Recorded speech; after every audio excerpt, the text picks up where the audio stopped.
بسم اللہ الرحمن الرحیم، السلام علیکم، نور اللہ آپ کی خدمت میں حاضر ہے۔ صدر صاحب نے سازش کیسے تیار کی، کون کون لوگ شامل ہیں، وہ جو آفیشیل سیکرٹ ایکٹ اور آرمی ایکٹ پر بل پر سائن کرنے تھے میں نے نہیں کیے، اللہ گواہ ہے، وہ والی چیزیں، اور ان کے لیے نئے سیکرٹری نے آنے سے انکار کیوں کر دیا، حمیرہ احمد کو انہوں نے ریکمینڈ کیا، اور ان کی کیا ہسٹری ہے اس حوالے سے، پہلے بھی وہ انکار کر چکی ہیں، وہ کیوں ہے۔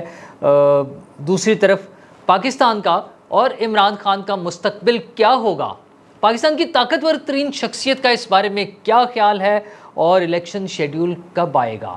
لیکن ان ساری باتوں سے پہلے عدالتی معاملات، عدالتوں میں بڑی بڑی چیزیں ڈسکس ہو رہی تھی، اور کچھ لوگوں کو خیال تھا، پی ٹی آئی والے تو ٹویٹ کیے جا رہے تھے کہ تیار ہو جائیں، عمران خان کے استقبال کے لیے تیار ہو جائیں، سڑکوں پہ نکل آئیں، عمران خان صاحب آ رہے ہیں۔ ان کا خیال تھا کہ آج اسلام آباد ہائی کورٹ میں جب ریٹ لگے گی، ان کی درخواست لگے گی، تو اسلام آباد ہائی کورٹ انہیں رہا کر دے گی اور وہ باہر آ جائیں گے۔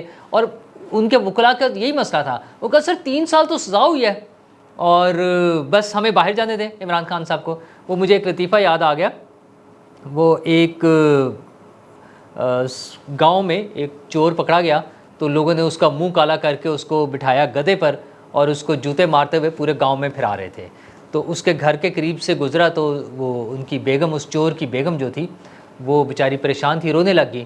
تو اس نے کہا کہ پلیے لوگ کے پریشان کیوں ہیں، 2 گلیاں رہ گئی ہیں بس میں آیا، مطلب گاؤں چھوٹا سا گاؤں تھا، اس نے کہا 2 گلیاں رہ گئی ہیں، اس کا چکر لگا کر بس میں آیا۔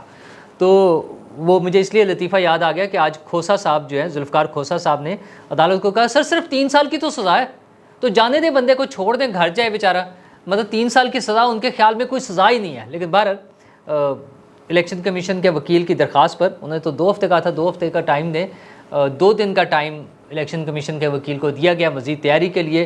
24 تاریخ کو اب عدالت دوبارہ لگے گی، وہاں پر یہ فیصلہ ہوگا عمران خان صاحب کے مستقبل کے بارے میں کہ رہائی ملنی ہے، انہوں نے جیل میں ہی رہنا ہے، کیا ہونا ہے۔ ویسے تو وہ ان کی گرفتاری، یہ جس سزا ہوئی ہے جس کیس میں انہیں 3 سال کی، اس کے علاوہ بھی آفیشیل سیکرٹ ایکٹ والا جو ہے سائفر والا کیس، اس پہ بھی ان کی گرفتاری ہو چکی ہے، اور جو 190 ملین پاؤنڈ والا ہے وہ تو تیار کھڑا ہوا ہے نا، بس آئے اور لے گئے۔ تو خان صاحب کوئی ٹینشن والی بات نہیں ہے، ٹینشن اس سینس میں کہ باہر نکلنے کا کوئی چانس نہیں ہے، اب اندر ہی رہنا ہے، اسی میں مینیج کریں نا، دیوار اونچی ہو گئی ہے، کھانا اچھا ملنے لگ گیا، آپ کی ٹائم کے مطابق ملنے لگ گیا، 2 وقت فروٹ مل جاتا ہے، ایکسس وہ واک شاک کے لیے جگہ مل گئی ہے، اور کیا چاہیے، کتابیں مل گئی ہیں، سمجھا کریں نا، شیو رکھ لی ہے خان صاحب نے، تو عیش کریں، بس وہیں رہیں، باقی چیزیں دیکھی جائیں گی۔ اور دوسرا عدالت میں معاملہ تھا سپریم کورٹ میں۔ سپریم کورٹ میں ایک تو صبح عمران خان صاحب کا کیس لگنا ہے، عمران خان صاحب کی بھی ابھی چل رہی ہے نا معاملات بار بار، تو وہ تو سپریم کورٹ میں لگنا ہے، لیکن اس سے پہلے 2 کیسز تھے۔ مریم نواز صاحبہ کا شوگر ملز کیس کے حوالے سے کیس تھا، جس میں نیب نے واپس لے لیا کیس، ان کا نہیں کوئی گنجائش نہیں ہے اس میں، مزید کوئی ضرورت نہیں ہے، وہ واپس ہو گیا۔ تو مریم نواز صاحبہ کے حوالے سے جو کچھ لوگوں کو ڈاؤٹس تھے کہ شاید چیف جسٹس صاحب کوئی معاملات کو آگے نہ لے چلیں، ان کی ضمانت منسوخی، گرفتاری اور اس طرح کی چیزیں، تو وہ سب معاملات کلیئر ہو گئے۔ دوسری طرف وہیں پر جے آئی ٹی کے والیوم 10 کے لیے براڈ شیٹ نے درخواست دی ہوئی تھی، اور اس کے لیے بھی بڑا شور تھا۔ ایک تو ایسے ایک ہوا کھڑا کیا گیا تھا کہ والیوم 10 میں کوئی ایسی چیزیں ہیں جو پاکستان سے غداری کے حوالے سے ہیں، نواز شریف صاحب کے خلاف تھا نا، تو پی ٹی آئی کے لوگوں نے شور تو ایسے ہی مچایا، لیکن اگر کوئی ایسی چیز ہوتی تو اس کو چھپانے کی کیا ضرورت تھی، جب ایک طرف نواز شریف صاحب کو ایلیمینیٹ کرنے کا پلان بن رہا تھا، بلکہ پلان تو بن چکا تھا، اس کو ایگزیکیوٹ کیا جا رہا تھا، انہیں فارغ کیا جا رہا تھا سب چیزوں سے، انہیں جیل میں ڈالا گیا، پھر پاکستان سے باہر چلے گئے، تو وہ تو بہترین آپشن تھی نا، اگر کوئی چیز ان کے خلاف سالڈ ہوتی۔ ان کے خلاف تو ایک پاناما سے چلتے ہوئے اقامہ ملا تھا، اور اقامے میں بھی سیلری کا ریکارڈ نہ ملنے پر انہیں فارغ کیا گیا، ایسے ہی تھا نا۔ تو اگر وہ والیوم 10 میں کوئی پاکستان سے غداری اور اس طرح کی چیزیں تھیں تو وہ اسی وقت آ جاتی۔ بہرحال براڈ شیٹ نے وہ کیس واپس لے لیا۔ اس میں ایک بڑا ہی اہم نقطہ ہے، عدالت میں سرکاری وکیل جو تھے انہوں نے بتایا کہ جناب براڈ شیٹ اپنا شیئر لے چکے ہوئے ہیں، ریکوری میں سے 20% انہوں نے لے لیا ہوا ہے۔ تو ادھر سوال یہ پیدا ہوا کہ پھر باقی 80% کہاں ہے، تو اس کا کوئی جواب نہیں تھا، نہ ادھر کسی نے ڈسکس کرنے کا، جی بس ٹھیک ہے کیس ختم، براڈ شیٹ نے کیس واپس لے لیا، ختم، ہم یہ بات ہی نہیں کریں گے کہ وہ کہاں ہے۔ وہ جب کیس نکلے گا تو وہ اصل کیس وہ بنے گا کہ وہ 80% کہاں ہے، وہ 20% کیسے پے ہوا، اور وہ 80% کہاں ہے۔ تو وہ کیسز سپریم کورٹ میں تھے، لیکن کل سپریم کورٹ میں عمران خان صاحب کی درخواست ابھی لگنی ہے، اس میں ہم دیکھیں گے کہ کیا ہوگا۔ سپریم کورٹ نے تو کل بتانا ہے، لیکن ملک کی ایک اہم ترین شخصیت نے عمران خان صاحب کے مستقبل کے بارے میں بتا دیا ہے۔ ہمارے دوست عمران شفقت صاحب کی آج ایک ویڈیو آئی ہے کچھ دیر پہلے، جس میں انہوں نے ذکر کیا ہے کہ ایک صاحب ایک بڑی اہم شخصیت سے ملے۔ اب چونکہ عمران شفقت صاحب نے ان کا نام نہیں لیا، نہ اس بڑی اہم شخصیت کا اور نہ نام ملاقات کرنے والے کا، تو اس لیے میری طرف سے بھی اچھا نہیں لگتا کہ میں ان کا نام لوں دونوں کا، لیکن آپ خود ماشاءاللہ سمجھ آ رہے ہیں کہ بڑی اہم شخصیت کون ہو سکتی ہے، اور جو ڈیسائیڈ کر سکتی ہے یا جو بتا سکتی ہے کہ ملک میں کیا ہو رہا ہے اور کیا ہونے جا رہا ہے۔ ان سے تین چیزوں کے بارے میں پوچھا گیا، الیکشن کے بارے میں، عمران خان صاحب کے مستقبل کے بارے میں، اور پاکستان کے مستقبل کے بارے میں۔ تو ان تینوں چیزوں کے بارے میں انہوں نے کلیئر کٹ جواب دیے۔ عمران خان کے بارے میں ایک جو وہ شور مچایا جاتا ہے کہ شاید ان کی ڈیل ہو رہی ہے، انہیں آفرز دی جا رہی ہیں، ان کو کوئی واپس لایا جائے گا، یہ پیپلز پارٹی اور نون لیگ کو روکنے کے لیے ایک پریشر گروپ کے طور پہ رکھا جائے گا۔ یہ ساری چیزیں ہم عام طور پہ سنتے ہیں، باتیں ہم خود بھی کر رہے ہوتے ہیں سم ٹائمز اس قسم کی۔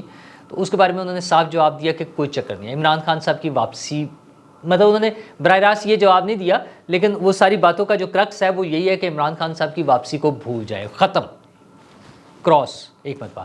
ہاں، ان کا جب یہ سوال ہوا کہ نواز شریف صاحب بھی واپس آئے، بے نظیر صاحبہ بھی واپس آئی، تو انہوں نے کہا سب لوگ نواز شریف اور بے نظیر نہیں ہوتے، اور وہ بھی کافی عرصے بعد آئے تھے، شاید 10 سال کے بعد آئے۔ اس طرح کا جب ریفرنس ہوا تو عمران خان صاحب اس کیٹیگری میں بھی فال نہیں کرتے کہ وہ دوبارہ جلد واپس آ سکیں۔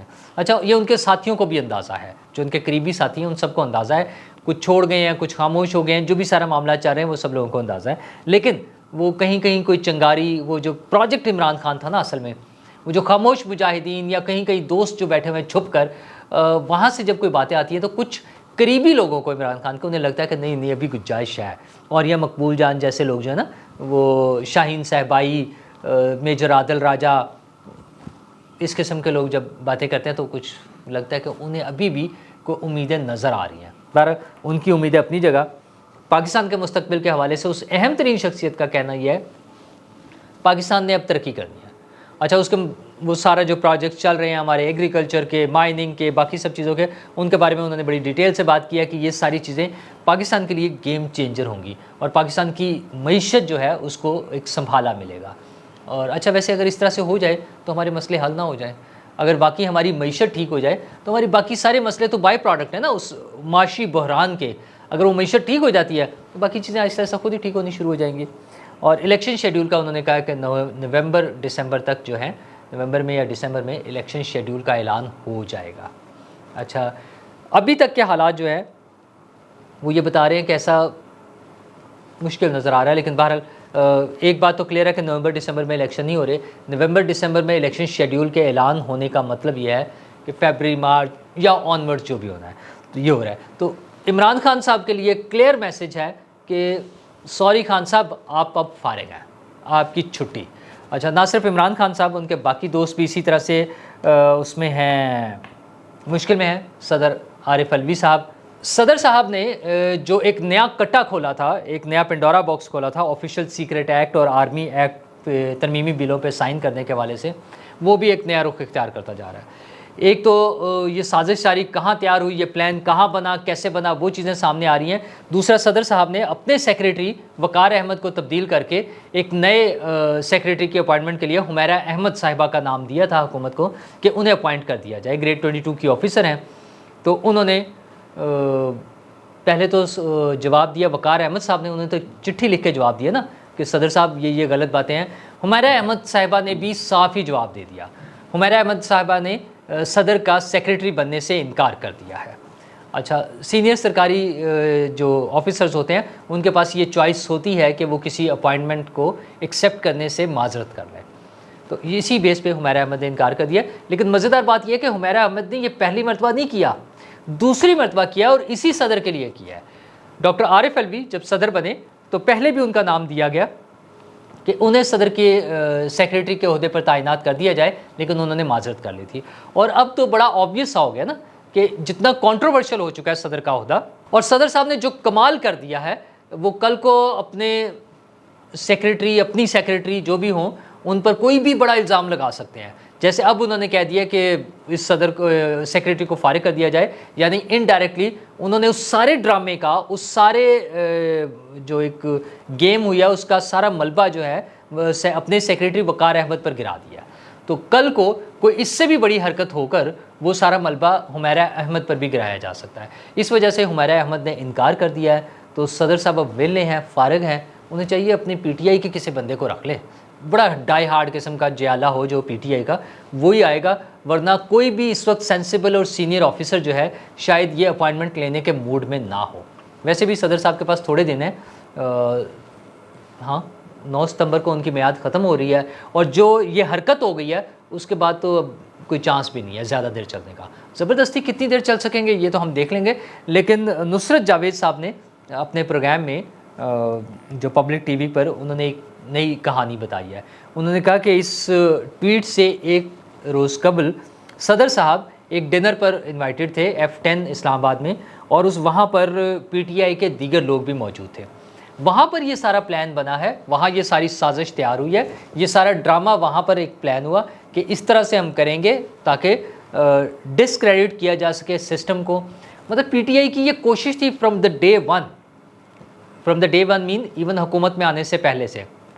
میں بار بار ذکر کرتا ہوں، آپ کو یاد ہوگا عمران خان صاحب کہتے تھے بیرون ملک مقیم پاکستانیوں کو کہ آپ اپنے جو پیسے ہیں وہ بینکوں کے ذریعے نہ بھیجیں، وہ ہنڈی کے ذریعے بھیجیں. مطلب وہ پاکستانی نظام کو تباہ و برباد کرنا چاہتے تھے.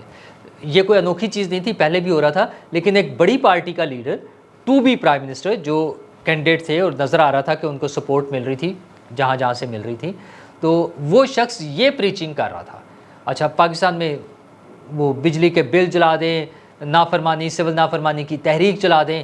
اس طرح کی ساری چیزیں عمران خان صاحب پہلے کرتے رہے.